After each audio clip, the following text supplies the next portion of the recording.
Your bill sir.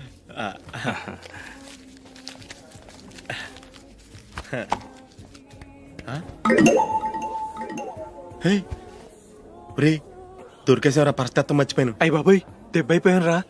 నేను కూడా purse తీసుకురావడం మర్చిపోయాను రా. అవును మరి నువ్వు తెస్తే అందులో డాలర్స్ గోల్డ్ బిస్కెట్స్ ఉంటాయి. మహా అయితే లాటరీ టికెట్ లాండ్రీ బిల్లు ఉంటాయి, అంతే కదా. ఊరుకోరా. 450 రూపాయలు బిల్లు అయింది. ఇప్పుడు ఏం చేయాలి?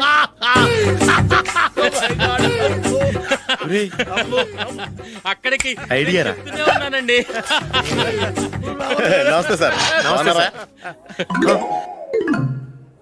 సారీ సార్, ఆ రోజు జరిగింది మీరు ఇంకా మర్చిపోలేదు అనుకుంటాను. నేను తప్పు చేసి మిమ్మల్ని ఇరికించాను సార్. దానికి నేను చాలా ఫీల్ అవుతున్నాను సార్. సార్, ఆ రోజు నేను చేసిన తప్పుకి శిక్షగా ఈ రోజు మీ బిల్ నేను పే చేస్తాను సార్. నా బిల్లు పే చేయడానికి నువ్వెవడివి? అమ్ము, నీతో మాట్లాడితేనే డేంజర్. ఏంటి సార్ ఇది? తప్పులు